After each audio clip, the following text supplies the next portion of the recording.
Good evening, everyone. I would like to call this special board meeting on the 26th of February, 2025 to order, acknowledging that we are meeting in various locations on unceded and unsurrendered territory of the Algonquin Nation. And I would like to thank the Algonquin people for their enduring stewardship of these lands since time immemorial, and for sharing us much knowledge that is useful to us about Indigenous ways of learning, being, and knowing. Are there any declarations of interest in accordance with the Municipal Conflict of Interest Act by any board member? Seeing none, then, I would like to move on to the approval of the agenda, please. And I will note that we do have one change to the agenda, which would be to move the delegation currently listed as delegation number, I think it's 18, to be delegation number 4. So if someone would like to move the agenda with that change. Trustee Presley, thank you. Seconded by Trustee Kaplan-Murth. I will call the question on the agenda. All those in favor? Opposed? And that motion is carried. And since I already dealt with declarations of interest out of order, we will move on then to delegations. And before we begin, I would like, first of all, to welcome the delegates to our meeting space, knowing that all of you have important comments to make regarding the program model that our staff have put forward for potential changes to our elementary programming across the district. Each delegation will have 3 minutes to speak, and I ask you to stay within your allocated time, please, and to speak directly into the microphone at the podium. You've all been provided with our expectations for respectful and constructive presentations consistent with the principles of the OCDSB Code of Conduct and Human Rights Policy and with the Ontario Human Rights Code. You must refrain from using offensive or defamatory language and from making negative or derogatory personal references. And you may not misuse personal information relating to OCDSB students, staff, or trustees. Nor may you engage in debate with other delegates, staff, or board members. Delegations engaging in any behavior that is disruptive to the meeting or violating the behavioral expectations of which you have been informed may have their delegations stopped by me as chair and may be removed from the meeting. Please stick to the presentation you've prepared and try to refrain from commenting on the content of any other delegations. At the end of your presentation, up to 3 trustees may have questions of clarification for you if there's something they've said that they haven't heard properly or that was unclear as to your meaning. You will have up to 1 minute to respond to each question. And if no one asks a question of you, please take that as a compliment, because that means your presentation was clear and fully heard and understood. We will be listening closely to all of your presentations, and we value the time and effort you've made to prepare your presentations and come this evening to share your views on the elementary program review. When we've heard all of the oral presentations, I will give the director an opportunity to comment on the broad themes emerging from what we are about to hear this evening. And so with that, I would like to call upon the first delegate on our agenda, Ms. Alicia Breeswick, if you would come forward. And I will ask as well that you refrain from applause. This is neither a concert nor a sports event, but it is a business meeting, and we just want to make sure we are focused on what the delegates say as opposed to what the audience does. Thank you. Please go ahead when you're ready. There should be a timer showing up on the screen somewhere. Okay. Good day. My name is Alicia Breiswick, and I have a daughter in grade 3 of the primary special needs program. I could use the next 3 minutes to tell you how absolutely magical and empowering this program is for Lexi and for the kids that will come after, but I don't think that's what will get you to actually hear me. I've spoken before about the academic faults of the research and reports that this proposal is based upon, with no uptake on that concerning information. Instead, I'm going to try to give you some other things to think about. Thus far, we have heard about budget cuts and logistical challenges, but each time a question is asked about what this will actually look like, there are no details. The math doesn't math on this one if you cut the PSNs and the GLPs. Throwing 400 high needs kids into mainstream classes and expecting those 55 educators to travel across the city to support the kids in mainstream through co-teaching across hundreds of classrooms is ridiculous. Have you thought about transportation costs for those educators, physical locations to withdraw and support those children?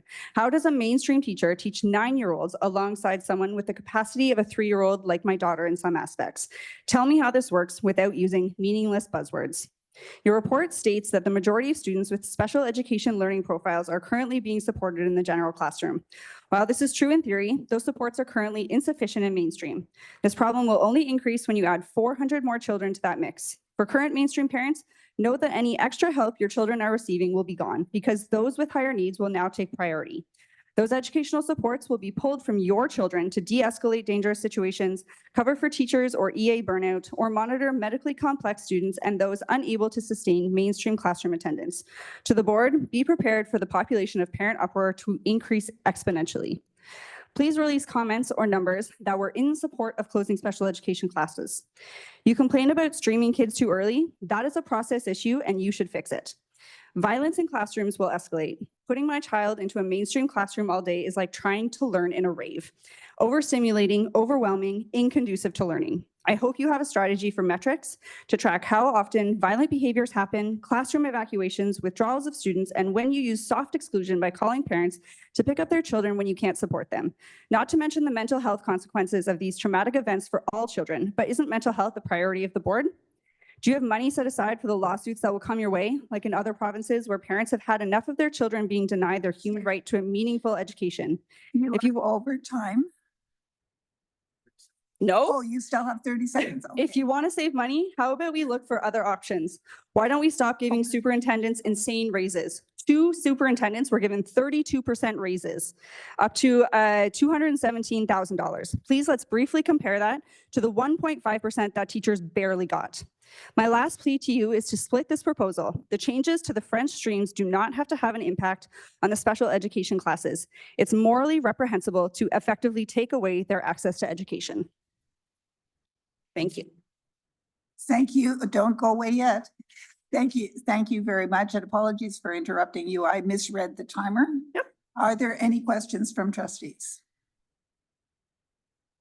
And I'm not seeing any for you. We appreciate your delegation. Thank you. Moving on then, our next delegation is Courtney Fontaine regarding the OCV Elementary School.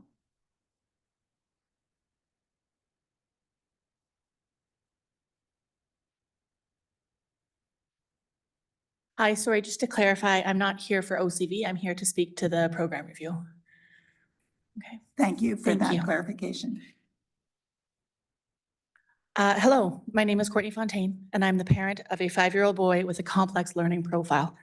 My son Everett is diagnosed with 22q11.2 deletion syndrome, with which accompanies a whole host of medical, developmental, and learning difficulties. He has been identified as having mild intellectual disability and therefore qualifies for the primary special needs class, one of the classes that this proposed review will eliminate. My child will be denied the opportunity to attend a class where he will be able to learn and develop academically and socially. Everett is currently in SK at CHEO School and has made massive gains, not only in his academic achievement, but his developmental and social skills as well. When Everett began JK at CHEO School in September 2023, he was nonverbal, could only stand using a stander and ankle foot orthotics, and had very minimal fine motor skills. He has spent 1.5 years now at CHEO School, and he is now verbal, taking independent steps, drawing, knows his alphabet, and can count past 10. It is due to this specialized program and all of the support that he has received that he is able to learn and progress and grow into the incredible 5-year-old boy he is today. Everett has a right to an education and deserves to continue to learn and grow within a specialized program class, the very same classes that OCDSB is proposing to eliminate. Everett deserves to have, excuse me, his complex learning needs met within a specialized program class. He has more than demonstrated that he has the capacity to learn and develop with the help of supports in place. Everett will not continue to learn and develop if he is not granted the opportunity to attend a specialized program class. As mentioned, his genetic deletion syndrome comes with developmental and learning complexities, one of which is that he is very sensitive to loud sounds and sounds coming from multiple sources. So he will become very overstimulated and overwhelmed in a classroom of 20 children. When Everett becomes overwhelmed, he then gets loud, he may self-injure, and he may run to escape the sensory overload. Everett also has a complex learning profile, which would be unrealistic to expect a classroom teacher to fully understand and appreciate, especially given the other 20 learners in her classroom. If Everett were to attend a regular grade 1 classroom, his learning and his development would be halted and perhaps even regressed. Everett requires the same specialized programs that are proposed to be eliminated from the OCDSB, such as the primary special needs program. These programs offer the skilled educators, small class sizes, and support needed for Everett, along with many children like him, to continue his education. Please consider Everett and other incredible children like him when you were looking at the unjust and dangerous cuts to specialized program classes proposed by the OCDSB. Thank you very much for your delegation. Thank you. We have a question from Trustee Kaplan-Murth for clarification. Thank you for your delegation. Actually, my question is to the director. I just wanted to clarify, is the CHIO school one of the programs that would close? You can ask the presenter what the CHIO school is. That's clarification. If you're not sure. If that's what you wanted to know. Okay. Or is your question for staff? It's for staff. Yeah, I think we'll save the questions for staff until later, and but you might we might be able to deal with them at the end of the delegations. But I think the first thing is to hear from the people who have come to tell us about things. Okay, well, Ms. Fontaine, can you please tell us more about the CHIO school? The CHIO school is a really remarkable place. As my understanding is that it's a school authority. So it's affiliated with this school board along with the Catholic school board and the 2 French school boards as well. They run many classes within school boards. They are not, I believe, I'm just a parent, to be clear, but they're not directly part of the OCDSB, but they are affiliated and run as a school authority. So they're not part of this review at all. My son just currently attends there in SK. Okay, thank you. Are there any other questions for this delegate? Thank you very much for a very clear explanation of the CHIO schools. Thank you. Moving on then, our next delegation is from Danica, and I hope I say your name properly. Ainger or, oh, very good. I managed that one.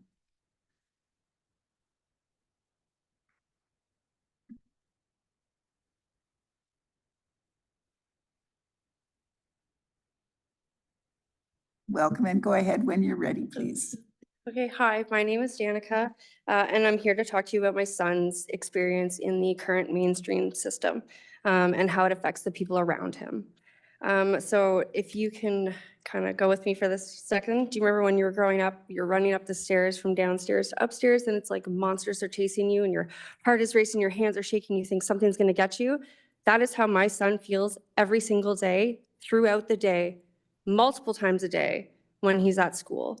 He's in grade 3, he has ADHD and autism. Unfortunately, things like woo from a classmate can make my son completely dysregulate his entire day and can trigger him to the point of violence at times.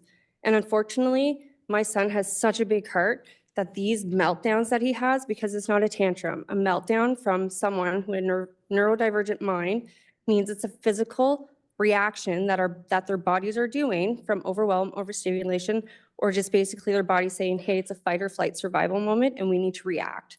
They are not in control of these situations. My son does not want to react the way he does to things, and he is greatly embarrassed by them.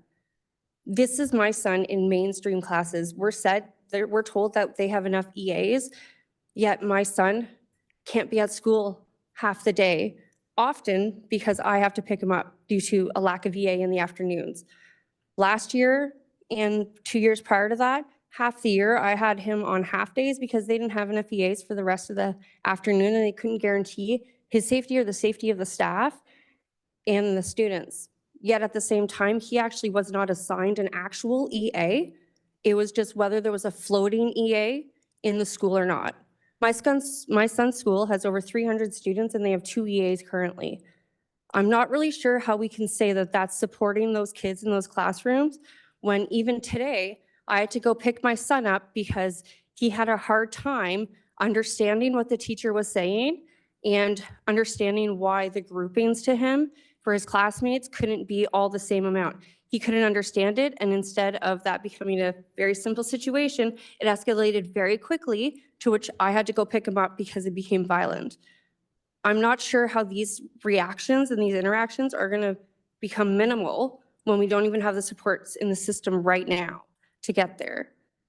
At 7 years old last year, my son expressed how he no longer wanted to be here.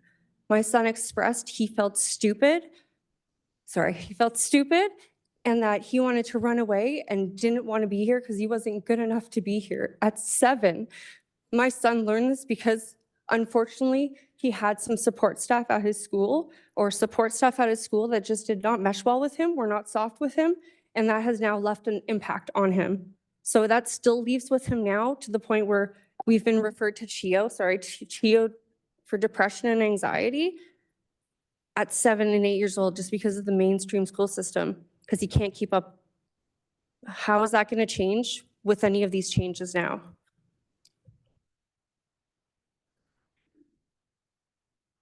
Thank you very much for your presentation. I don't know that we'll be able to answer your question immediately, but we do have a question for you from Trustee Presley. Thank you, Madam Chair, through you. I'm hoping if you could clarify, did you say that there's 300 students at the school with only 2 EAs? Can you Correct. clarify that? Correct. And 2 EAs throughout the entire school for 300 Correct. students? Okay. One of them, and to my knowledge, one of them is actually assigned mostly to one student as they have much more, they have developmental needs and much more needs that needed to be supported. And so even at this point, like my son, amongst many other kids, don't get body breaks or brain breaks, quiet breaks, anything, because we don't have access to that support that we should be having. Thank you very much for that clarification, Danica. And we also have a question from Trustee Kaplan-Murth. And thank you. Sorry for everything that your child's experiencing. Can I just ask for clarification? Is your child currently in a specialized program or in the regular classroom? He is in a mainstream classroom currently. I mean, you can consider him currently in the mainstream classroom, but I would more say he's kind of put to the side at the back where he can have some quiet time and not really, he doesn't associate much with many in it because he gets ostracized. Or last year we even got told at one point that kids didn't want to hang out with him because he was on the spectrum, and he has meltdowns that he can't control because of the stimulation around him. Is he in that classroom because he wasn't eligible or able to get into a specialized classroom? We were told he was not severe enough. Right. And then we also were not notified ahead of time that the modified days would impact his ability to get into a program, which then once we were addressed it further into the spring of last year, we were told actually with him being on modified days, the board needs to see that he can complete a full day in order to get into these programs. So I'm kind of catch 51, whatever that statement is or that saying is, but I'm not sure, how is he supposed to get in the program when he can't even be at school to be getting to learn to get into a program? Like it's not, it just doesn't work. Okay, thank you. Are there any other questions for Ms. Ainger? And I'm seeing none, so thank you very much.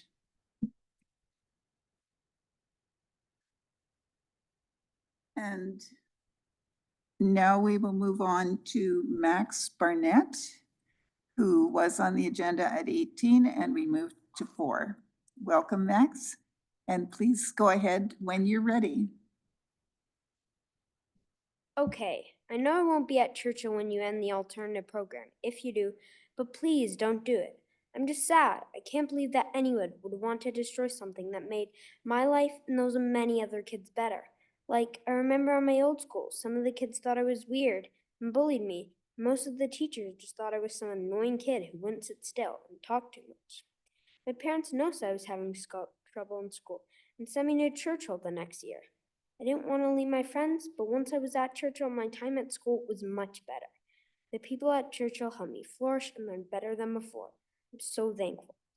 Churchill Alternative is a wonderful school filled with talented staff and a colorful bunch of students, and that would all end if you shut down the alternative program. So please, please don't.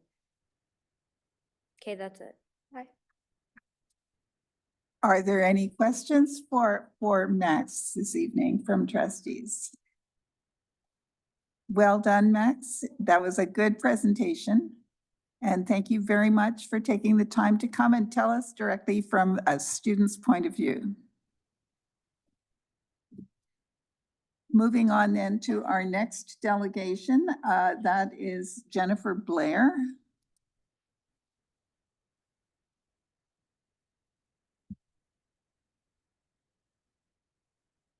Thank you for listening. My daughter has a cognitive disability called Fragile X syndrome and autism. She's in grade 5 in the GLP program at W.E. Gowling, one of the programs slated to be canceled. I understand that according to the proposal, she'll be able to complete at least GLP intermediate, but it's important for all of us here to think about what will happen to all the kids coming up behind the PSN kids who will be in the mainstreamed according to the proposals by next fall, or would be. Before my daughter was in the specialized classes, she struggled incredibly in school. She had the most amazingly skilled teachers, but all the other students were so far ahead of her, she couldn't understand what was happening in the classroom. The large class size meant much more noise and overall stimulation, and the result was incredible frustration and alienation. She threw chairs and other objects at people, classmates. She regularly hurt herself as well. Her legs were covered in bruises from pushing her fingers into them when she was stressed. And she would often put her fingers down her throat. When she got into the specialized class setting, everything changed for the better. In the GLP program, the class size is manageable for her, and she is surrounded by peers, children with whom she feels a true connection. In GLP, she has dignity that is her right to have as a human being and as a student in school. The OCDSB has said that students like my daughter will be mainstreamed with supports. It's no wonder no one has yet been able to say what these supports will be, and I've been to many meetings where the question has been asked. The small specialized classroom is the support. If my daughter was to be mainstreamed, even if she had a one-on-one educator explaining what's happening in the classroom to her, her harmful behaviors would return. The OCDSB has proposed closing special education classes in the name of inclusion. I'm a tenured professor at the University of Ottawa, and I can tell you that the research report by Dr. Parekh is grossly misleading. It ignores tons of good, peer-reviewed, evidence-based research that condemns closing SPCs. You, the board, have also been ignoring this research, proposing cuts that would hurt the most vulnerable children you serve under the false pretense of inclusion. Maybe cuts are necessary, but students with significant disabilities are not the ones who should suffer the most. So this is what I've told everyone in our city who will listen. Get ready, it's panic stations. It's plain as day that this isn't inclusion. Your children's mainstream classes are about to become disruptive and altogether unsafe because our children's needs can't be met in the mainstream class. Families are preparing for job losses because of the upcoming exclusions that will take place. This isn't an exaggeration. We lived it before our kids got into the SPCs. And so this is what I'm saying to you here. Please stop using a false rhetoric of inclusion at the cost of all OCDSB students' access to education and safety. Please don't use our children as targets for your cuts. Please stop suggesting some extra PD for educators is the answer to these concerns. Don't put it on the teachers. They're working miracles as it stands every day with few resources. And please restore some dignity to this process. Thank you for your delegation. And do we have any questions from trustees? And I am seeing no questions for you. Moving on to our next delegate, I would call on Kate Dudley-Logue, please. Hi there. My name is Kate Dudley-Logue, and I'm the mom to 2 OCDSB autistic students. I also sit on the executive with the Ontario Autism Coalition. I had hoped today to distribute a report we did on special education. After surveying families across the province, I've since found out that I'm not allowed to distribute it, but there's really important information in here that shows the reality of what's happening with special education across this province. Many families from this school board did this survey. I have copies after, and it's on our website after, that you can look to after if you'd like. I think it really is important for you to look into this. I'm going to spend my time talking about the realities of what mainstream classrooms look like right now, because we're hearing a lot of, we've got supports in place, and it's just not the reality of what we're seeing here. Why are we not talking about exclusions? They are rampant. Parents are getting calls multiple times a week to come pick up their kids because the school does not have the supports, but yet you keep saying that you're supporting kids in mainstream classrooms. This is not the reality. Why are we not talking about the amount of students who are on modified schedules because you cannot support them for full days due to lack of EAs? Why are we not talking about classroom evacuations, elopements, EAs that are on sick leaves because of injuries and stress? Why are you not talking about the amount of students with disabilities or learning differences that sit in a classroom all day playing with fidget toys, not accessing curriculum because the supports just simply do not exist to help them learn? And why are you not talking about the burden, stress, and guilt this places on the educators that work at your school board? Every day they go to school knowing that they are failing these students and they're doing the best they can, and it's just simply not right. While we're on the topic of educators, I've spoken to many of them throughout this elementary program review, and I have not found one single educator who thinks this is a good idea. Not one single one. They are too afraid to speak up because they're worried about being disciplined. So I'm encouraging trustees to reach out to them, even off the record, and find out what their real honest opinions are. While most of us understand that the egregious state of special education at this school board, as well as across the province, I'm not saying this is just this school board, this is a province-wide issue. We understand that it really comes down to the underfunding from the ministry. However, you cannot sit here as a school board and allow this to happen and be part of the problem. You need to step up and take some assertion and really admit that we're failing students. I implore trustees to not vote these cuts through. Not only do many of these students need an alternative learning environment, but the supports in mainstream classrooms simply do not exist, and the consequences will be felt by all students, not just ours. Thank you. Thank you very much for your delegation. I have a question from Trustee Lyra, who is Thank you. on the screen. If you haven't already, could you either email governance services with a link to that website or just email the trustees directly? I would like to read it. Absolutely. Yeah. Thanks. Are there any other questions? Trustee Presley. Try and read us the title of the study you'd like us to be. So the report? The report, Yeah, yes. it's on the Ontario Autism Coalition website. Again, I have copies here if anyone wants to see me after. It's a special education survey report. We surveyed students from families from across the province based on their experiences last school year, and we will be following it up with another survey this year. Thank you very much. And Trustee Kaplan-Murth. Thank you. Thank you for your delegation. I was wondering if you could just speak to what happens if a parent can't pick up their child. You say that there are inadequate supports and parents, and we've heard this from other delegates as well, that parents get called in if there is inadequate support in the classroom? What happens to a child if the parent is not available to pick up their child? Well, that's a good question. I mean, parents talk all the time, just simply say you can't come pick them up. But you know, if you find out that your child is at school and is not being properly supported and maybe not safe, you're going to find a way to pick up your child. There are parents that sit in their parking lot of schools because they know the call's coming in an hour.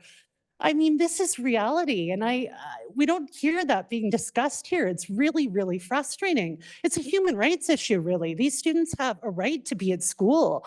And for many of the students that are in these special education classrooms and the alternative schools, they're there for a reason, because it wasn't working out for them in mainstream. I heard you, Dr. Kaplan-Murth, at the SEAC meeting. You asked a question about a student, one of your constituents, who had been told that the supports weren't available in a mainstream classroom, and they had been told that they would be better off in a spec ed classroom. And now you're turning around and telling these same families, no, inclusion is better and you should be back, but yet there's no plan in place to better support them. There's no magical amount of hundreds more EAs that we're putting in these classrooms to make sure. I think you've answered the question. Okay, thank you, sir. And we have had our 3 questions from trustees. So we very much appreciated your delegation. And we will move on to Krista Craven.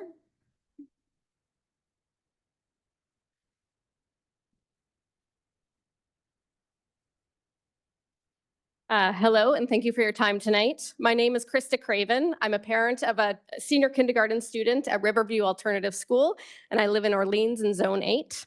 I'm also an equity and inclusion learning specialist at Carleton University. And prior to that, I was an associate professor where my research and teaching focused on equity-driven and anti-oppressive pedagogy. When my family and I moved to Ottawa a few years ago, my spouse and I carefully reviewed all the elementary school options for our young child.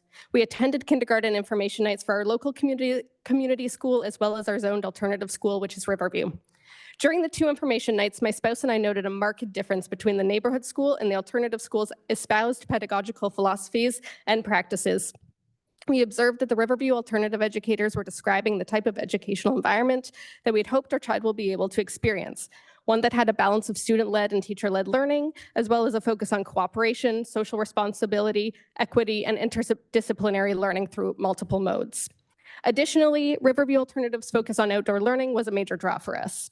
In light of all these factors, we determined that the OCDSB alternative program was the most appealing to us pedagogically and the best fit for our family.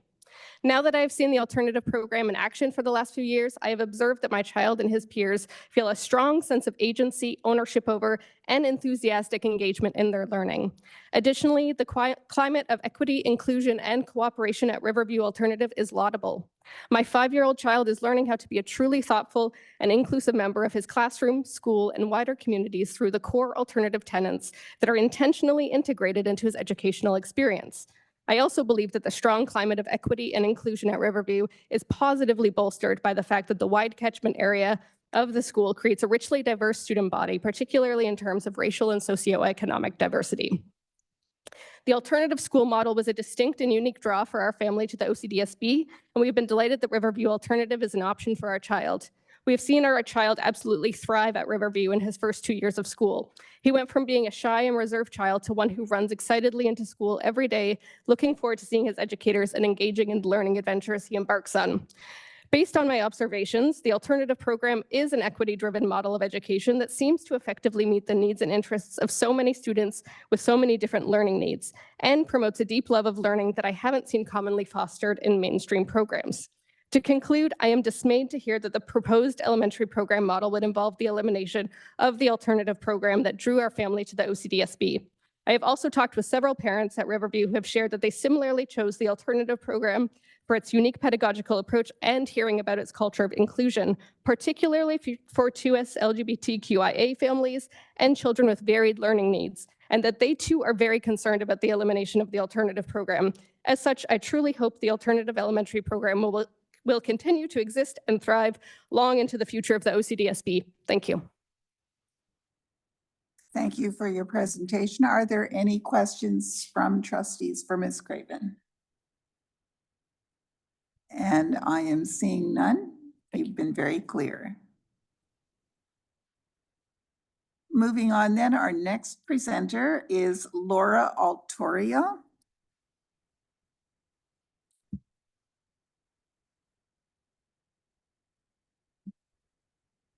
Welcome, and go ahead when you're ready. Good evening. My name is Laura. I am a former educator and the parent of a 5th grade student at Riverview Alternative. I am here to share my concerns and questions about the board's proposal to eliminate the alternative program. Our eldest began their formal education at a community school that did not meet their needs. Their learning differences, difficulties with emotional regulation, and gender fluidity apparently challenged students and peers. They were excluded from learning activities and bullied. They became withdrawn, anxious, and begged us each morning to stay home. Because we are a non-religious and mostly English-speaking household, Riverview Alternative was the only other option available to us, and it is the best option for us. Before our child received a formal diagnosis and an IEP, Riverview provided the supportive learning environment they needed to thrive. They feel safe and valued in Riverview's vibrant community, and though we do not live within the school boundary, it is our community too. Their confidence and creativity has grown. They've taken on leadership roles. They want to volunteer in the kinder class next year so they can mentor their sibling and younger students. And they never want to miss a day of school. Our child struggles academically, but their report cards show consistent improvement, and more importantly, they are engaged and motivated to learn. The alternative program has had an overwhelmingly positive impact on our child's education and well-being. So why would we consider eliminating a program that can do that? The alternative program is a proven educational model that has been successfully implemented in schools in Ontario and internationally. It is based on principles that align with the board's strategic plan. According to the board's own report, 24-110, alternative program students consistently outperform regular English program students in EQAO testing in all but one area. They also meet the provincial standard at higher rates than regular English students in most areas. Why wouldn't the board leverage this program? It is a draw for anyone who wants an accessible, inclusive, and innovative approach to learning. The French and Catholic boards have alternative programs in place, and there are many private options, all of which are not accessible to all. And so why not use it to retain and draw students to the OCDSB? A large percentage of alternative program students have an IEP, and many of them haven't been adequately supported by their community schools. Why would the board return these students to schools that are not prepared for them? What exactly is the board's transition plan for these students? Respectfully, has the board considered that cutting funding to the special education program and eliminating the alternative program apparently directly conflicts with its own message to, I quote, own mission to, I quote, build a learning community that provides students with equitable opportunities to reach their potential? Has the board considered that this proposal may conflict with provincial education policies on human rights, equity, and inclusion? The decisions this board makes about its budget concerns have a very real impact on the well-being of the children and communities it is supposed to serve. Please reconsider this proposal. Thank you. Thank you very much. And I will ask if there are any questions from trustees for this delegate. And Thank you. Trustee Kaplan-Murphy. Thank you. I'm very familiar with Riverview. I'm wondering if, I don't know whether Riverview was or was not your local school, but if the school down the street or in the neighborhood had the same philosophy, the same commitment to the principles that are at alternative schools, and your child had the IEP and were able to go to the local school, would that not have met your child's needs? I understand that that wasn't the case, but if it were to become the case that the local schools adopted that philosophy and made sure that every child could thrive. Respectfully, I think there's a difference between adopting a philosophy on paper and living it culturally and in reality. I think that having tenets written on paper is not the same as having it infused in every aspect of a child's day, their curriculum, their experience with the community.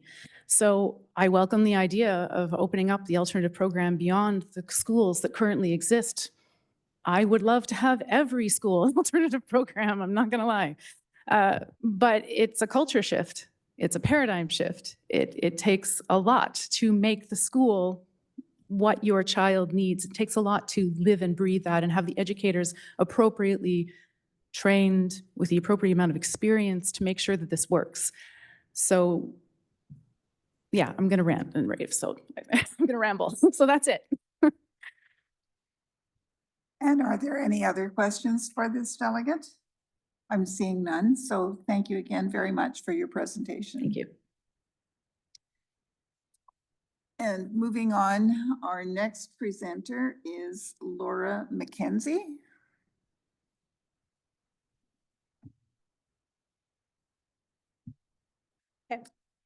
Good evening, trustees, senior staff, and members of the OCDSB community.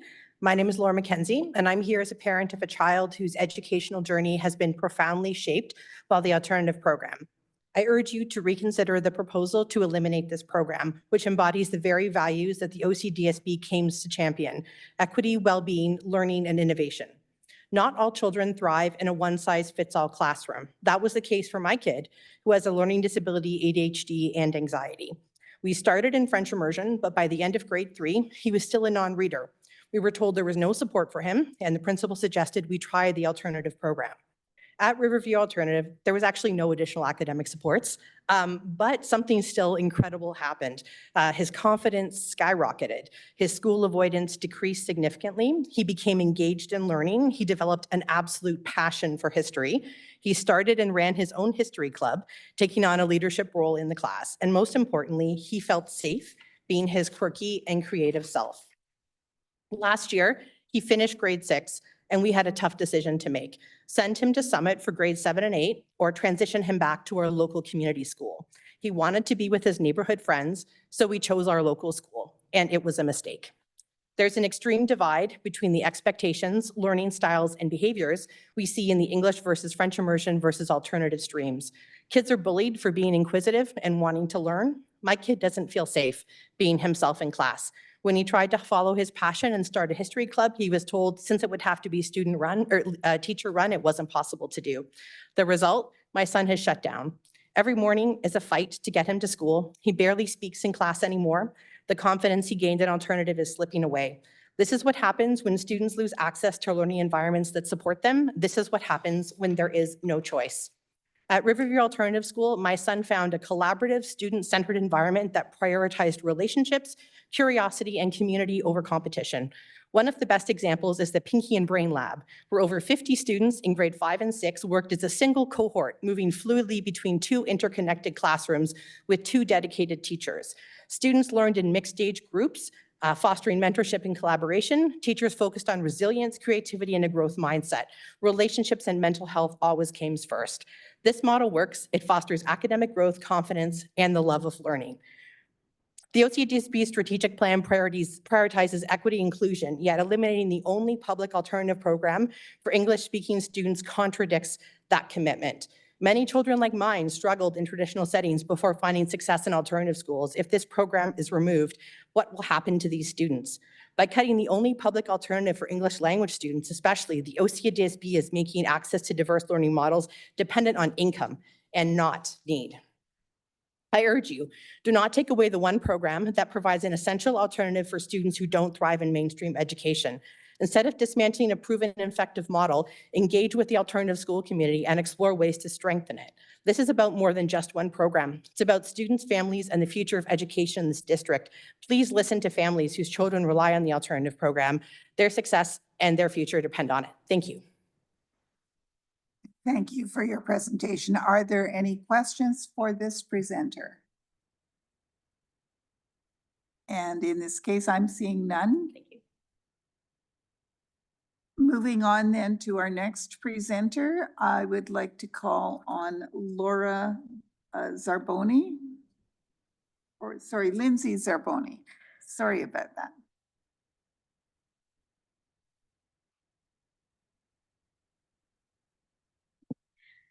Hi, everyone. My name is Lindsay, and I am the mother of 2 wonderful boys who go to school in mainstream classes in the OCDSB. My youngest son, Henry, was born with a genetic syndrome associated with intellectual disability, so we knew from before school started that he would need extra support.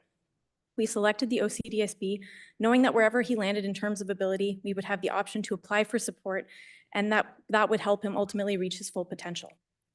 From the beginning of Henry's school journey, we could see that in spite of having caring, creative, and very qualified teachers and ECEs, the community school is not able to give him the support he needs to thrive. Currently, Henry can be successful when he has attention and one-on-one support from an educator, but when there's less support, he struggles to participate in lessons, manage transitions, follow his visual schedule, and to interact appropriately with others, according to his teachers. This is not surprising, as according to the Ministry of Education definition, a mild intellectual disability is a learning disorder characterized in part by inability to profit educationally within a regular class with the aid of considerable curriculum modification and support services, and an inability to profit educationally within a regular class because of slow intellectual development. In spite of this definition, his diagnosis, and his IEP classification, Henry continues to officially receive only indirect support. In practice, he takes up a disproportionate amount of time of the ECE in his classroom, affecting the support available to the rest of his class. But this unofficial support will no longer be available in grade 1. Prior to school starting, Henry flourished in his 5-person daycare, where he had the right level of support, was building social and pre-academic skills, and was not regularly overwhelmed by a large and noisy classroom. Since starting school, Henry's dangerous behavior has escalated. He has eloped from the school building, school grounds, and once hid in a shed with equipment that could have collapsed and hurt him. He hits his peers daily. As grade 1 looms, we are terrified about what will happen to Henry. We can't envision any way he will be able to manage in a regular classroom with no additional support. Our last hope, and the reason we chose the OCDSB for Henry in the first place, is the primary special needs class, which is proposed to be cut. A program with peers like Henry, a smaller class size, and the supports he needs to learn. At this point, the reason I came here tonight is simply to beg you not to cut this essential program. This is not a nice to have for us. This is not something we are being forced into by educators who don't want to support him. This is a specialized class that has things that will never be replicated in the mainstream that my child needs to flourish. It's breaking my heart every day thinking about the soft exclusions, lack of support, and lack of academic and social growth that Henry will face as he is made to be included in the mainstream class where he will not receive the support he needs. Please don't take this away from my son and from the others who come to your board with hope that their child can become the best version of themselves. Thank you. And thank you very much for that. I have a question from Trustee Forty. Thank you for your presentation. Just curious why Henry won't have support in grade 1? He has indirect support listed on his IEP, and we were told at his IPRC that he will not be receiving any extra support next year. There are no EAs to support him in the school rather. Are there any other questions for Trustee Lyra? Thanks. Sorry, your response to Trustee Forty's question has left me with a second question, and that is, when you say the IPRC said that he's not going to get any support, and then you said it's because there isn't any available, is it a position shortage, or is it the IPRC determined that he was not eligible for extra supports? I would say it could be both, but the IPRC said that he would be receiving only indirect support and they could not offer anything more than that. And knowing that they have a very small number of EAs at that school, I understand from that perspective. Okay, thank you.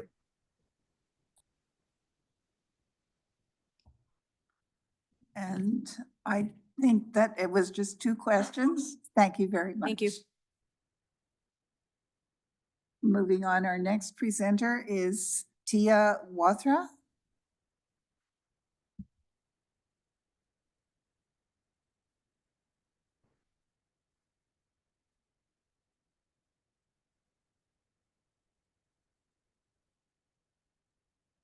My name is Tia, and my daughter Zara is in grade 1 in the PSN program at Bridalwood School. She spent her first 2 years attending her local community school in kindergarten.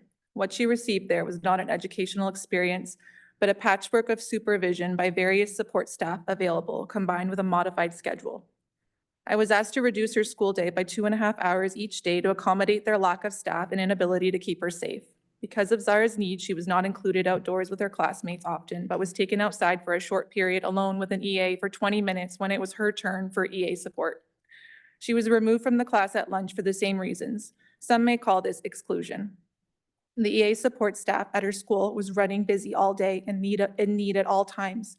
There were several high needs children already at the school and not enough support to go around. Then an opportunity changed everything. Zara was accepted into a small specialized classroom. Her new teacher cared about Zara right away, and she learned about her unique disorder, her learning profile, her history. She was someone with experience and who has the time in her day for complex needs. In September, Zara went to the new class, and there was no looking back.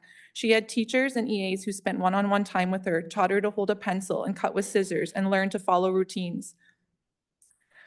This teacher worked for weeks on her behavioral challenges, something nobody has ever had time for in mainstream. Now Zara plays in the gym and does her work at her desk without refusal.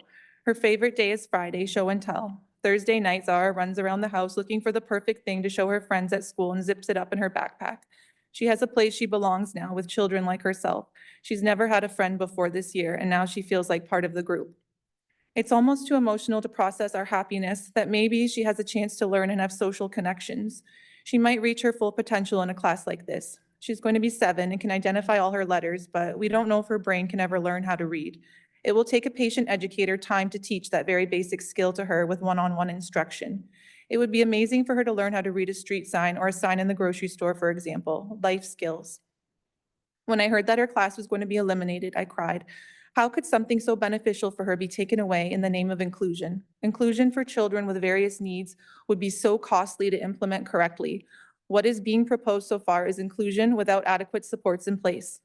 Please, for one moment, imagine your own child was born with a disability and think about how you would want them to be treated on a daily basis. How much support would you want them to have? Would you want them to have friends like themselves? Do you think a smaller classroom would help them in their already difficult life? I believe inclusion is being recommended in the name of cost reduction. Our children are thriving and happy. They feel they belong. In my opinion, to declare that this program review is in the name of inclusion and best for the children is a shameful departure from the truth. I genuinely hope the trustees see through many of the lies being written in this review. Thank you. Thank you for that presentation. Are there any questions from trustees? And I am seeing none for you, so you were very clear. Moving on then, our next presenter is Nicole Jenin. And I apologize if I have mispronounced your last name. That's okay. I say Janine. Just give me a second here. Okay. Hello. Thanks. Thank you for the opportunity to speak to you tonight. As I explained in my email that I sent to all the trustees, I have 2 sons. One is entering high school next year after a successful elementary school journey in the mainstream. About a year ago, I was called in the middle of my workday and asked to come immediately to the school both my children were attending. Following protocol, the principal had to inform me that my younger son in grade 1 at the time had drawn a picture of self-harm. When asked to explain, he indicated that he felt he shouldn't be here anymore. His transition to grade 1 was full of challenges. Since he could walk, my son has rarely sat still. We have neurodiversity in our genetics. We have delayed getting assessments done, but I know that medication is not an option we believe in at this age. I had heard very little about the alternative program before I became desperate for some kind of solution for my son. In all honesty, I had my own misconceptions, which I discovered are quite common, probably among all of you. Sorry. We soon found ourselves at a parent volunteer-led tour of Churchill Alternative School, where we were told that a lot of children who had previously been perceived and treated as difficult suddenly began to thrive. A spark of hope was ignited and my son was enrolled to switch over right after the eclipse in the spring. Very symbolic. He has since, not even a full year later, developed a new attitude and confidence towards school that we could not have imagined. We no longer have mornings of anxiety and dread to be dropped off to school. And with this proposal, I feel deeply saddened to have taken this reprieve for granted. At the ASAC meeting I attended this past Monday, I heard a young boy talk about his earlier experiences, just like my son, being removed from class in grade 1 and 2 for not being able to sit still and pay attention, and how the alternative program allowed him to work on these skills over time instead of excluding him. I'd like to add here that if I had removed my son from the dinner table every time he would not sit still, we would never have enjoyed a family meal together. There are so many children who learn differently and benefit from the flexibility and willingness of alternative teachers to meet these kids where they are at and lift them up. I disbelieve wholeheartedly that the remaining teachers out there are suddenly all going to change their behavior to teach the way the alternative program teachers have evolved to be able to in these distinct environments. Why would we narrow the options to a monoculture approach to education when it is known that diversity is what affords resilience? I was deeply disturbed at this meeting on Monday to have been told by the superintendent that our numbers were just too small to matter. It made me think about what it's called when a minority group is treated differently, when a group is denied access to things they need. It's called discrimination. This is a violation of human rights in Canada. It is up to the trustees to ensure the board upholds the Education Act. And with an election on the horizon, I believe we have an opportunity here to not let these kids be overlooked. Thank you. Thank you for your presentation. And I have a question for you from Trustee Kaplan-Mirth, and then we'll have another question too. Thank you.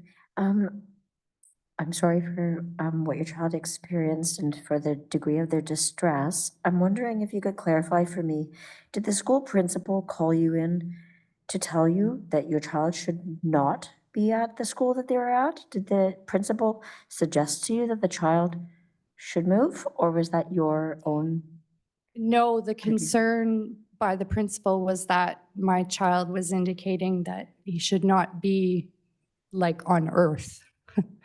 But was there an effort from the school to address the mental health issues, or you just after that remove the child? Well, I came to pick him up and have a conversation. They were very caring. I genuinely believe they cared deeply for my son. And when he left, they expressed, you know, how they would miss him because he's a very hilarious, fun kid. But he was in the principal's office almost every week because he couldn't sit still and behave the way that his teacher wanted him to in grade 1. Thank you for that. And Trustee Presley? Thank you, Madam Chair, through you. Nicole, I'm wondering if you could clarify for me what misconceptions that you had about the alternative program and what you find that the reality really was. Honestly, I thought that it would not result in academic success. And our report cards have done nothing but improve with each. Thank you very much. Thanks. And there are no further questions, so Thank you. again, we appreciate your presentation. And we will move on now to Nicole Robert.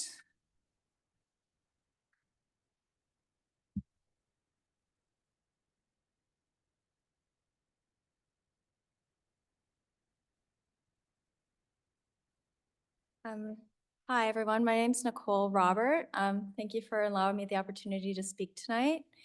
I'm the parent of an 8-year-old boy with multiple developmental conditions who wants to go to Algonquin College and be an elevator repairman when he grows up. So right now, I commute 2 hours a day to take him to a PSN class, which is supposed to be canceled, and I work from home. So that should tell you how important that class is to us. So my son actually started his school journey in a regular classroom with a full-time EA assigned to him. So he had somebody every moment that he was in that room. But it didn't go well for us because there were 25 kids in that room. And you see, my son also has autism, which for him means that filter in your brain that allows you to focus on one thing isn't there for him. So he hears the person next to him breathing or moving in their chair with the same intensity that you are hearing me speak right now. So his system just couldn't handle it. And when he becomes overwhelmed, what happens to him is he'll either lay on the floor and become completely unresponsive with his hands over his ears, or he becomes violent as he runs and tries to escape the sensory environment that he's living at that moment. So his system is so sensitive that we cannot go to like Walmart. We don't attend birthday parties or anything like that because it would just be too much for him. So I want you to think about what that would be like. And I think for myself, it would be like I brought a couple of 2-year-olds at witching hour to your meeting, and you had to sit and listen to me talk while they cried. And I want you to seriously think about how long you could take that noise. What would you do? Would you act out? Would you run? And could you learn under those conditions with that level of noise? Keeping in mind that for my son, the noise goes up with each person that's in my room. So I know my son could not learn under those conditions. When he was in a regular class with an EA, he acted out. He was violent. He knocked a girl unconscious. I never hoped that he would learn anything because my only prayer is that he would make it through the day without an incident. And I had weekly calls from the school. So what does a PSN class mean for my family? Well, my son is getting an education. He is reading, writing, and doing arithmetic almost at grade level. He has stopped acting out because he's in an environment that accommodates his disability. He feels safe and he has friends, which is something he didn't have in the previous environment. So we're well on track for him to become that elevator repairman that he wishes to become. And I know I'm out of time, so I want to leave you with one question as you make your decision. If the whole world were to follow you, would you be pleased where you took it?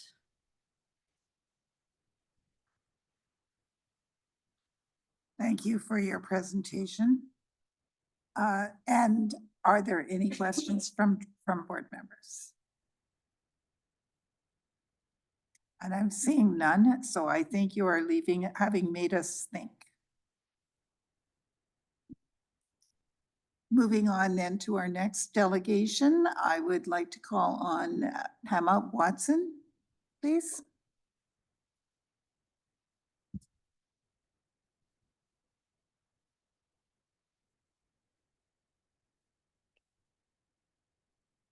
Good evening, trustees and fellow OCDSB community.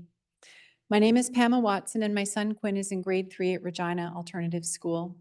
Initially, my husband and I chose a Montessori school in Canada for our son that aligned with our values, but it became unaffordable. While preparing to enroll him in the local public school, I met a parent from Regina who shared how much her children were thriving there. Despite extensive research, I had never heard of the alternative program and I wondered, why is it not being promoted? The alternative program supports equity, well-being, learning, and innovation. Eliminating or diluting it harms students who thrive in multi-age, inquiry-based, and non-competitive settings. My son would likely manage in a traditional school, but he has been excelling in the alternative environment the past 2.5 years. If we were French-speaking or Catholic, we would have access to several school boards offering diverse educational models, including nature-based learning and personalized approaches. The CECCE, Ontario's largest French language board, operates over 40 elementary schools, the majority of them with nature classrooms and several personalized teaching schools in Ottawa, such as O'Cur and Edward Bond Montessori program. Why should English-speaking non-Catholic families be denied these same opportunities? The proposed model eliminates choice. The alternative program fosters a sense of belonging, character development, and a supportive learning environment that cannot simply be replicated across all schools. Suggesting that these practices can be copied and pasted into a rigid one-size-fits-all model is simply unrealistic. Rather than eliminating the alternative program, there are practical and cost-effective solutions that addressed current challenges while maintaining choice and equity. One option is to adjust student transportation policies.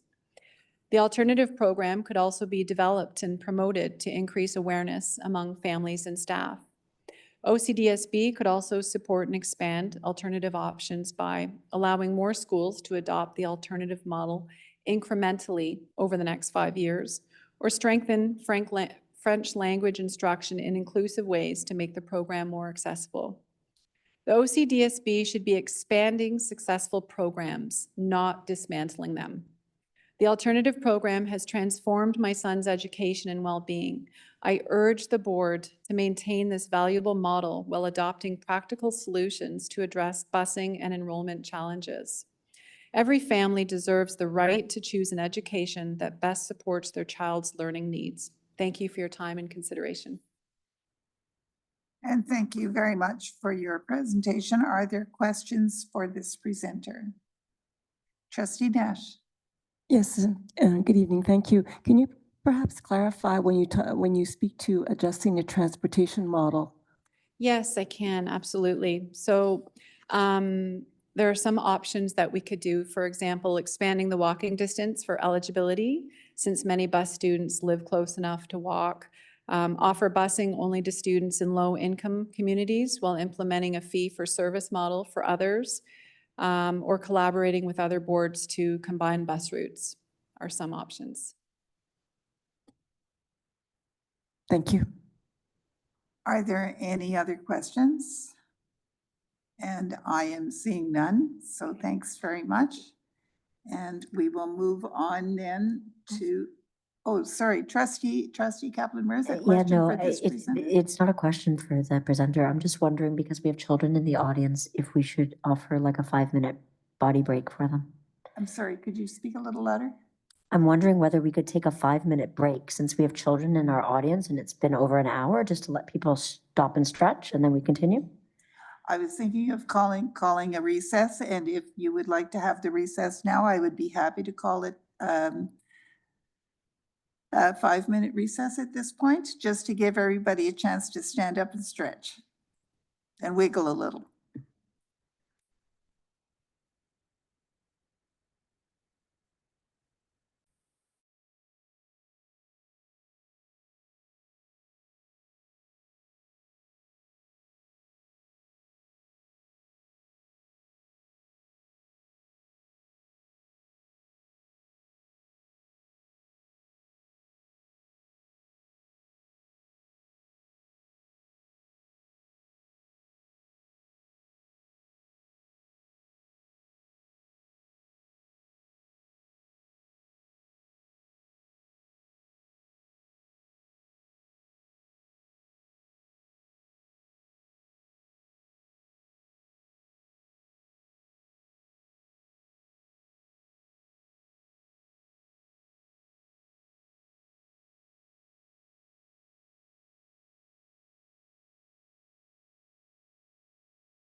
So at this point, I'd like to call our meeting back to order and move on to our next delegate, who is Sarah Boardman. If you could please come forward. Good evening. Thank you for the opportunity to speak. The alternative program has been providing options for Ottawa families for 41 years. This is not a new program. This is not a flash in the pan. This is a proven program that works. And despite assertions in the media, the alt kids actually do better in their 5 out of 6 EQAO testing markers. We know it's not about budget, because in the last budget committee of the whole meeting, we learned that if we move it from transportation and move it over here, it becomes very complex and we only get it one time, so we know that. And you've told us that it's not about budget. But we don't know why this is happening. So in the space between what I know, which is the impact that the alternative program has had on my beautiful child, to what I think, which is that this decision is a foregone conclusion and the report was written such that it didn't show the alternative program in a very good light. We're left to deal in that space between. So tonight, I'm going to share what my space between looks like and what my space between feels like. 37% of kids in the alternative program are designated special needs. 100% of the kids in the special education program are special needs. The only 2 programs on the chopping block, are those that assist and support our most vulnerable learners. Can someone please explain to me how this is okay? Could somebody please explain to me how this isn't ableism? Could somebody please explain to me why this decision is being made on the backs of children and parents who need extra support? Trustees, you have an opportunity here in this review. You have an opportunity to make the alternative program and the SPCs a shining light in the OCDSB. You have an opportunity to do what the French boards have done with the Waldorf and the Regio and make it a place where people want to come and a place where people are desperate to get their kids into. And they drive from Canada to go to Vanier because that's where the school is and they don't care because they want to do it. You have an opportunity. What is your legacy going to be? Is it going to be a legacy of exclusion or is it going to be one of innovation? In my last 28 seconds, I'd like to make a very respectful request of the board employees, and everybody who's used the language of dumping ground and exit route. We've all heard it. Dumping ground is dehumanizing language. It's disrespectful language. And let's not for one moment forget what is being dumped, and that's children. Not only is that unacceptable, it's a scathing indictment of a broken system from which a child needs to be dumped. Thank you. Thank you for your presentation. Do we have any questions of clarification from trustees? And if no other trustees have questions, I would like to ask one from the chair. And that is, you made reference to the French boards doing what Waldorf, and I didn't. Regio. They have wonderful alternative boards-based programs, yes. Is Regio a French board program too? Yes, it is. Thank you very much. Thank you. Moving on then. Our next delegation on the agenda, Sarah Shalabi, is unfortunately not in attendance, I believe, this evening. So we will go on to Shabana Beg.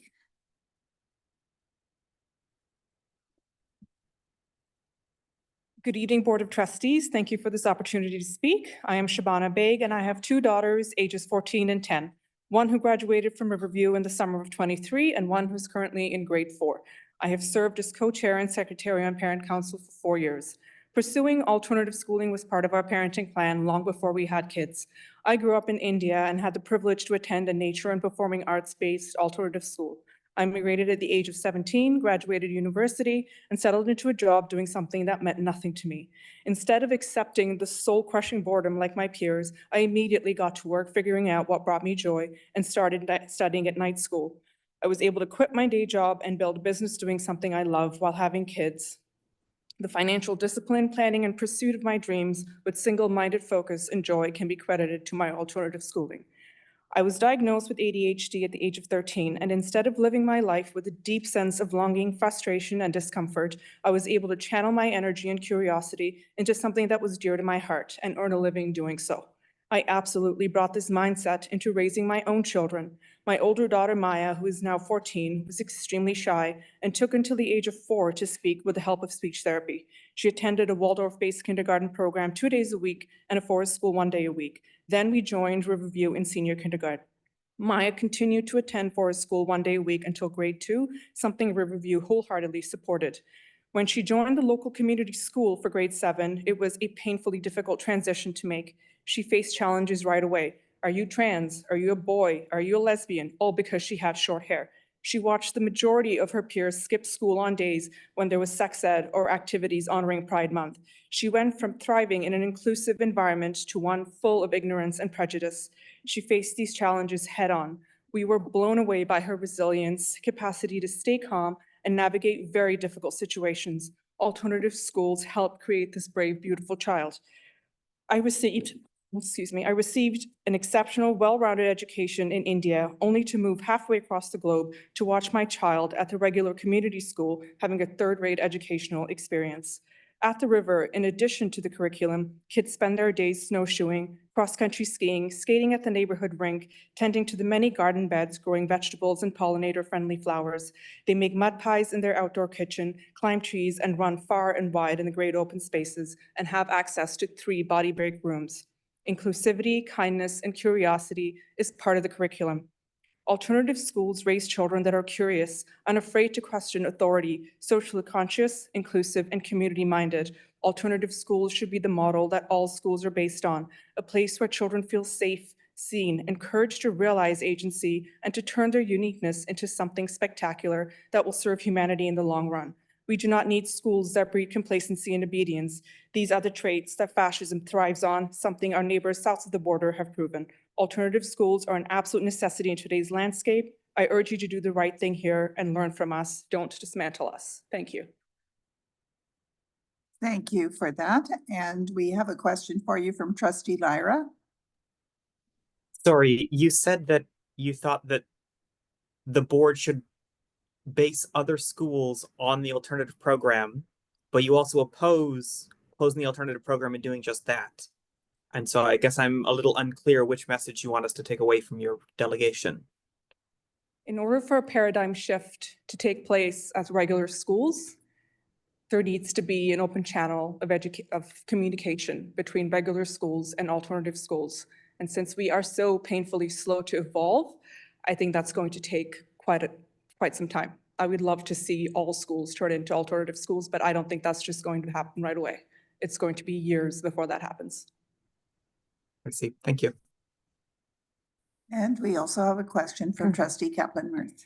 Thank you. My question is actually very similar to Trustee Lyra's, that you had said that your child went from thriving in an inclusive environment to feeling excluded and alienated, and that inclusivity and community-mindedness should be a model for all schools. So if we didn't have the option of saying that some schools are going to have that and other schools aren't, would you support pushing all schools to have a model in which all children feel included and thrive? I would, but how is that going to happen? I mean, on paper, when I look at our current regular school, they have all the right buzzwords, and yet the environment has failed completely. Sorry, has your child, though?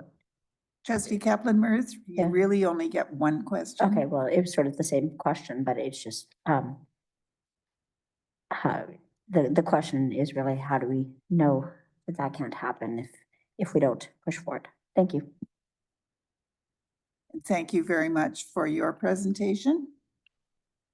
Our next presenter also, Tara Robertson, I believe is also unable to attend. So we will move on to Melissa Kay.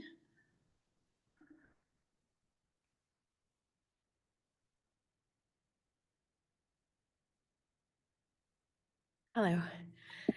My name is Melissa, and my daughter currently attends the CHIO kindergarten. As the school board considers changes to its special education programming, I urge you to carefully consider the lived experiences of students like my daughter. For preschool, my daughter was given a spot at a nursery school for 3 mornings a week, and I will say that the team there were angels. They actively sought ways to make the space safe for her, and she was provided with a one-on-one PA through CISS. My daughter was safe. With her one-on-one support, she sat on her educator's lap while her classmates performed their Christmas concert. They helped her do arts and crafts that were well beyond her skill set, and she was in the room for circle time. At the same time, she received a spot at CHIO preschool, and her disability was no longer the sole focus. She learned developmentally appropriate skills. She had the equipment she needed to help her focus. She did activities that advanced her skills rather than being helped with activities that were far beyond her abilities. She had friends and peers who were learning the same skills as her. And for the first time, I was told that my daughter deserves an education. I will forever be grateful to her nursery school for the incredible kindness that they showed my daughter. They provided exceptional childcare. However, the OCDSB is responsible for providing my daughter and children like her with an education, not with childcare. I implore you to ask how these plans will deliver an education. To date, all I understand is that my daughter will be physically present in the classroom. How will teachers who are already stretched thin deliver a curriculum when she is developmentally 2 years old in a first grade classroom? How will EAs be used to support her learning rather than being limited to diaper changes? Especially when her community school currently has 3 EAs for 48 teachers. How will she and her peers receive an education when she is forced to stay home on days when no EAs are available, as was the proposal from her community school before she was admitted to CHIO Kinder? The board has stated that these details will be addressed in transition planning, but how can you vote on a proposal without understanding its real implications? How will high needs children receive an education, not just supervision, under this plan? I urge you to demand specific, actionable answers before making a decision that will profoundly impact the future of children with disabilities. Thank you for your time. And thank you very much for your presentation. Are there any questions from trustees? And I am not seeing any other trustees with questions. I did have one question of my own, though. I just wanted to be clear, your daughter is currently in the CHIO school. So when would you expect her to be in an OCDSB school? She is in JK right now, so we're looking ahead. So we've still got SK, and we're gonna soak up every second of that, because it is like it's the most magical place. It's Disneyland of schools. And then she would, so for grade 1 is when our plan would be for her to move over. Thank you very much. That makes it much clearer. Thank you.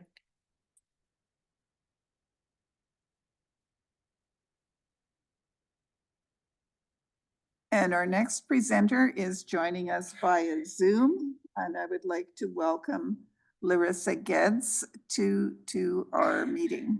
Please go ahead when you're ready. Thank you. I am the proud parent of a grade 3 student at Churchill Alternative School. Initially, I was hesitant to voice my concerns about the proposed elimination of the alternative program because my child has recently decided to switch to the Middle French Immersion program. But then I thought perhaps the board would benefit to hear her story because it speaks to the importance of children exercising their rights by having and making a choice about the kind of education they want and need. I'd like to acknowledge that children are independent rights holders and civic actors. While children may be encouraged to express their views freely, I'm not sure they've been afforded the opportunity throughout this process. And that their views have been taken into considerations on matters which deeply affect them. Let me tell you about her experience.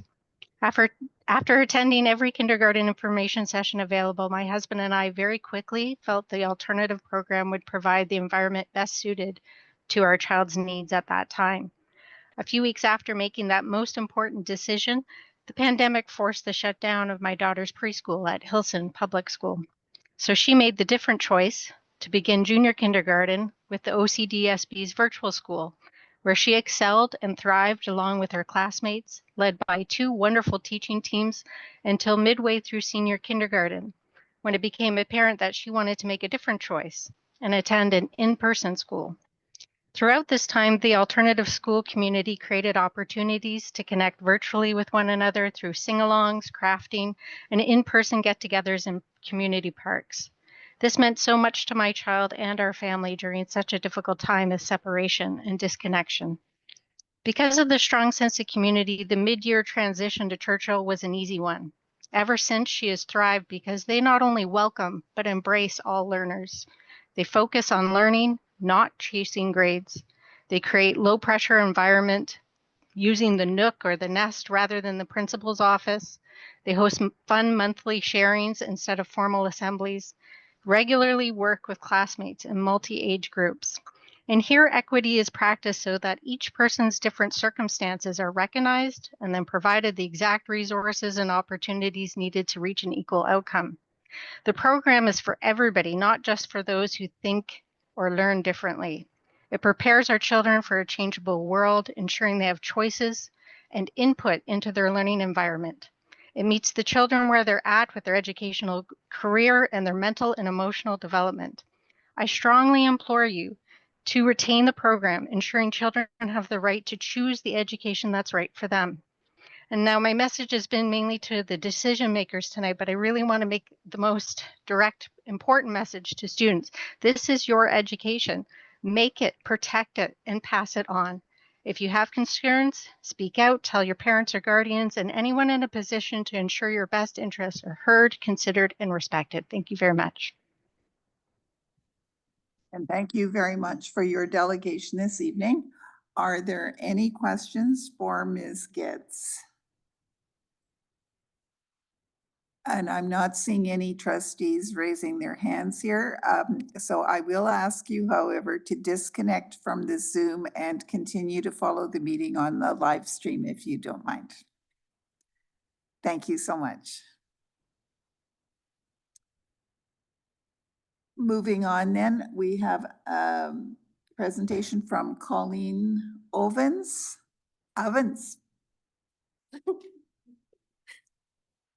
Thank you. I'm here tonight as a parent to share my family's journey and to emphasize why the alternative program is a necessity. Our journey began in a traditional community school where my child is supposed to feel included and supported. But community is beyond geography. It's about belonging. And for my child, it did not exist. Instead, they were isolated from not only their peers, but the teachers and the principal. Rather than working with me to develop a strategy for success, the administration found it easier to exclude my child. I would receive multiple calls a week to pick up my child. The school became a place of anxiety and frustration for both of us. Everything changed when we switched to the alternative program. For the first time, my child felt a true sense of community, where they are valued, supported, and able to thrive academically and emotionally. The alternative program tenants made this transformation possible. My child went from feeling like an outsider to feeling valued. The strong relationships between the students and the teachers and the families means my child is no longer just another student. They are an integral part of the school. Instead of being left behind in a competitive environment, my child finds a place where collaboration is encouraged. They learn to work with their peers, problem solve, and contribute meaningfully. The hands-on inquiry-based learning approach engages my child in ways traditional methods never did. The combination of structured guidance and independent exploration helps my child gain confidence. It allows them to discover their interests while developing personal responsibility. Having older students mentor younger ones gives my child role models to look up to. In turn, they learn empathy and leadership skills, which was missing in the previous experience. Instead of struggling with disjointed subjects, my child engages in meaningful learning that connects math, science, arts to real-world challenges.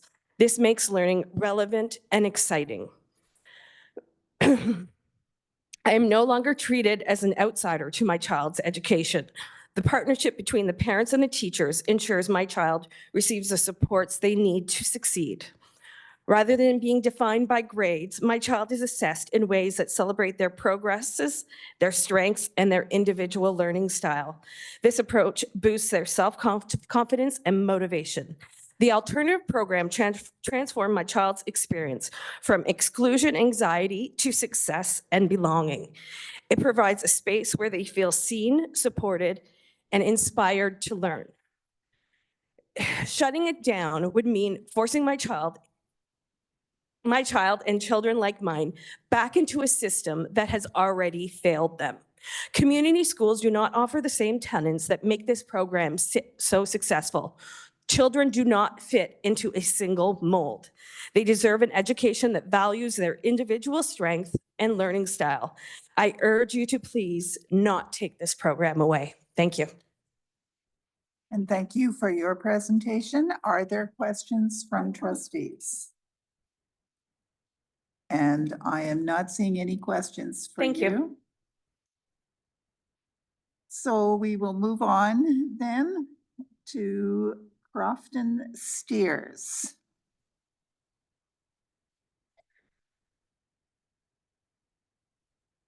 Welcome. Welcome. Oh, you can hear me? Good. Yes, we can. Good evening, everyone. Thanks for all you do to ensure our kids get the best possible education and for giving me some time tonight. My name's Crofton Steers. I have two daughters, one in attendance, attending Churchill Alternative School. Neither my wife nor I are from Ottawa, and we weren't aware of the alternative program before moving here. We're both from Quebec, where our parents had very little choice in our education path when we were kids. In fact, I attended a French elementary school in a little village, and to this day, I would rank my favorite, in a rank of my favorite schooling experiences, my elementary schooling would be dead last, and I don't think that's right. I can now speak perfect French, which has undoubtedly helped me, but the cost was spending my childhood in an environment where I didn't feel comfortable. Were the wedgies worth it? I still don't know to this day. With young kids of my own, what is most important to me is that they have an amazing elementary school experience, one where they learn to love learning and become empathetic and collaborative individuals. I also work in communications, and the way we talk about things is important to me. It's my experience that very little has been done to communicate the alternative program to parents. The reason my kids are at an alternative school is just because I saw signs outside of two local public schools inviting me to visit their respective kindergarten orientation nights. I am familiar with the larger traditional school, but not with the alternative one, so I looked to find information, but it was very difficult. I spoke to some Ottawa folks, and they gave me a variety of interpretations as to what the school was and how it was different. I then went to both schools, I listened, and I asked questions. The passionate kindergarten teachers explained how some of the abstract alternative tenets worked in practice, and I lit up. Kids wouldn't see or be able to compare grades. There was no competing to be on the sports teams. Everyone would be on them. Grade 6 students coming to help grade 1 students learn how to read. It seemed amazing, and it has been amazing every single day my kids have gone. After a visiting Indigenous speaker came to class, my youngest made a custom land acknowledgement. My oldest has sung on stage with the Arkells as part of the School of Rock Music program. Tomorrow night, she'll be singing to raise funds for kids at the Sens Gala. That fateful kindergarten orientation night, I had the luxury of visiting 2 schools and hearing about 2 separate approaches to education. And my wife and I selected the one that worked best for our family. That choice needs to be preserved. There's a lack of overall public understanding of the school program due to a lack of promotion and a lack of communication. The only communication is often from parents who made the switch and saw their kids succeed, leading to folks falsely equating the program itself with not being able to make it in the traditional model. Instead of canceling a program that everyone today has spoken highly of, we should be thinking about cost-effective ways we can improve it, including increasing enrollment at the schools on day one, which could happen through better branding and communication. Thank you so much for your time. And thank you very much for your presentation. Are there questions for this presenter from trustees? Trustee Lyra. Thanks. So you mentioned better branding. The board has gone out to the alternative committee and the alternative community multiple times and asked, can you pick a new name? And every time they came back steadfast and said, we love the name Alternative Schools. So I don't know what kind of branding change you would expect if the community is saying, don't change the name. I mean, even if and I'm not fully aware of all the outreach that's happened before, but I have seen an complete surge of passion from people that just want to keep their school program. And I think that there is the will to explore other options. That said, branding is beyond a name. It can be a look. It could be the wording that we use to talk about things. And I think that a lot of it regarding the alternative program is due for a little bit of an update, some additional plain language, maybe bringing those tenets to life in a way that resonates with more folks. I think that there's work that can be done beyond changing the name, although I wouldn't take that off the table if I was part of any consultation surrounding the alternative program in the future. But right now, we're not even talking about reviewing the program or enhancing it or changing it. We're just talking about getting rid of it. So I think we should have the healthy conversations as opposed to this one. Point of order, Madam Chair. Trustee Presley. Thank you. I'd just like to clarify some of Trustee Lyra's statements. Maybe there's a little bit of misunderstanding or confusion. ASAC has been in communication with our communications team, and they have offered to create videos for us. And that is something that the ASAC community has been working on for some time. So it's not that there's been a lack of will on the part of the ASAC committee. It's just been a timing issue because we've had other board issues taking up those time and resources from our communications team. So I just wanted to make that clear. Thank you, Trustee Presley. Technically, that was not a point of order, but I will, I did allow it because it was clear that it was important information. And so thank you very much. Thank you all. Oh, sorry, we do have another question here. Trustee Kaplan-Meier. Thank you. My question is whether, if you hadn't been told when you came to Ottawa that there was a choice of a program where there would be more empathy and collaboration and creativity versus a mainstream program, but instead your child would go to the local school where there would be children who would also, be creative and empathetic, collaborate, and no wedgies allowed, would that not have been an option that would have been perhaps more equitable so that every child could be in a classroom like that? So I personally would love my child to be in a classroom like you described. I do recognize that the alternative school program is a choice. It's an alternative. And I know for a fact that my neighbor likes the idea that his kids compete to make the sports team or are going for straight A's and see that. Having choice is important, and the alternative school offers a choice. Do I think there should be a one-size-fits-all approach for all students, even if it's anchored on those values? Not necessarily. I think parents and students should have right to choose what works best for them. And in this case, again, as previous speakers have said, I do think that the alternative school, while it's easy to have words like collaboration and innovation in a lot of what you say you're doing, it's really baked into the fabric of the school. If you don't see your grades and you can't compare them and compete, well, then that's baked in. So, I mean, it's good to have options, I think. And I'm seeing no other questions here. So thank you again for your presentation. Thank you all. And our next presentation Julie McIsaac was unable to attend here tonight to make her presentation, but we have Jen Wallner who will be making it in her place. Thank you very much. And thank you for this opportunity to speak on a critical issue today that will affect generations of tomorrow. On a personal note, I'm here as a parent of a child in the alternative system where he was welcomed, supported, and truly thriving. I'm also an associate professor of political science and public policy at the University of Ottawa and an internationally recognized scholar who has written extensively on education policy in Canada and countries around the world.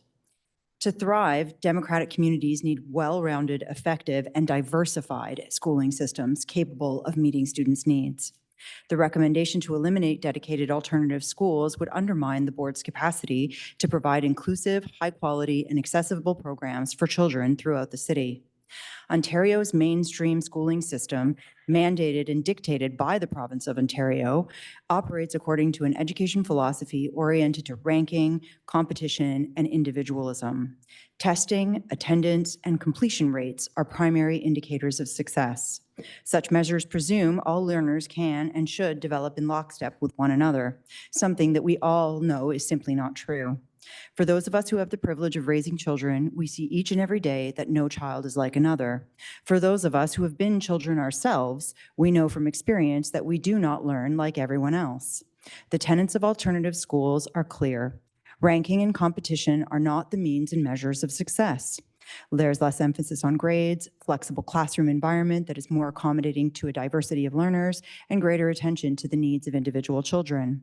Teachers and principals working in alternative schools are committed to holistic learning, an uncommon approach in the wider Ontario schooling system.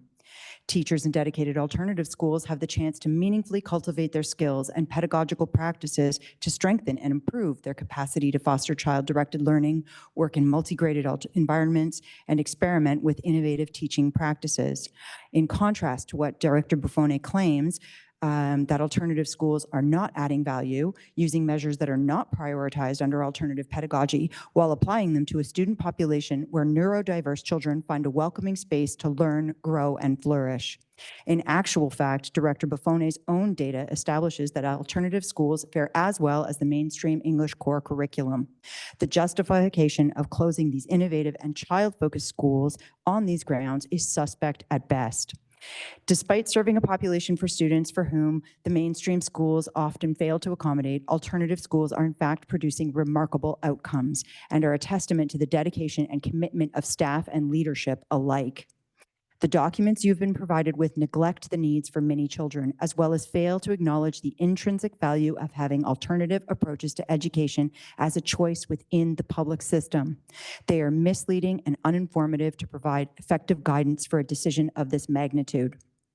As others have mentioned, children that are welcomed into alternative schools to be integrated into mainstream schools. Additional staff will be necessary. Flexibility in classroom practice is vital, and accommodation in terms of submissions of assignments and opportunities to revise work and redo tests will be imperative. None of this is acknowledged or costed in the materials you have been given. As the elected representatives of the Ottawa-Carleton District School Board, you have the chance to provide a voice for our community and preserve dedicated alternative schools in the public system. In April, I encourage you to vote no to the recommendations of the executive team, who is beholden to the province of Ontario and the Ministry of Education based in Toronto. Stand up for our children and the Ottawa community. Thank you for your time and attention.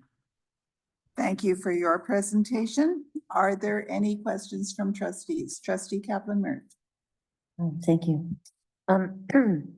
Wouldn't, as an expert in education policy, would you not argue that every child, including neurodiverse children, should be supported to thrive in every classroom? Because we have very few alternative schools, but we have many other schools that right now children are discouraged from attending. So why would you not argue that to meet the diverse needs of children within the mainstream classroom should be our focus? Thank you for that question. I think actually the previous speaker spoke very clearly in response to that question. First of all, many parents in Ontario believe in and support the sort of competitive model of schooling. And so to take that choice away from them would be anti-democratic and non-inclusive.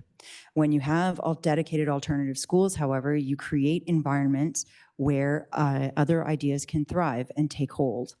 When you wash them out into other mainstream schools, the organization of the curriculum that is mandated by the province does not accommodate this type of flexibility very easily. So those would be my answers to that question.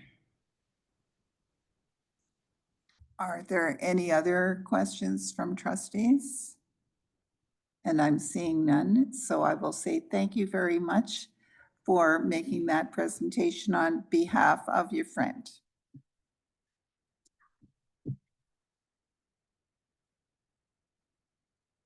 And that brings us to the end of our oral delegations for this evening. However, I would like to note and draw to everyone's attention that we have a number of written delegations that were posted to our agenda materials this afternoon. They are very much worth reading, and we will be taking all of the information that we have been provided by those who have come tonight, those who presented by Zoom, and also those who have submitted written delegations this evening. These are important decisions. They are decisions that the board will take very seriously, and we will be making sure that we have a full understanding of the issues and the concerns and looking for possible solutions to concerns before we make any decisions with regard to the elementary program review. So with that, I would like to thank the delegations very much, and I will also ask the director if he has any remarks just in response to what he has heard tonight. Thank you. Through you, Madam Chair. Good evening, everyone. First and foremost, I'd like to express my appreciation for all of the delegates and the delegations for their thoughtfulness, their genuine, heartfelt commentary, an evening to hear your voices first and foremost. Just as a couple of points of clarification for the Board of Trustees, I know that there were some delegates that spoke to the CHEO school setting, which is not part of what would be in our recommendations. And I think that was clarified in part, but with the understanding, and I'm taking a leap here, that some of the delegates have children in the sites that might be coming into the OCDSB, exiting from the program. That's an independent school at CHEO. So I wanted to make that clear. That wasn't part of one of the proposed integrated SPCs. Also wanted to share, of course, with the Board of Trustees, a clarification memorandum yesterday with some of the district data related to our programs and services. And then wanted to just share this evening my thanks again to all for your openness to the commentary, both the struggles and the miracles of our sites, be them those with special program classes, alternative or mainstream classes, and also the rewards and the challenges of the honor and the duty we have in establishing a large, complex institution of public education, the decision-making that happens therein. So again, thank you, Madam Chair, for the time to speak as well. Thank you, Director. And Trustee Lauer, you raised your hand. It was not the intention to have a trustee discussion and questions at this particular meeting. We need some time to think about the delegation. Did you have something that very short that's not going to move us into a discussion that you wish to raise? My question was specifically getting an answer to the CHEO school question, and it has been answered, so I'm good. Thank you very much. And so having reached the end of we have no matters for information, I believe, this evening. And so that brings us to the end of our agenda, and I will declare this meeting adjourned. And having adjourned the meeting, I will just make sure everybody understands that there will be additional information posted on the board website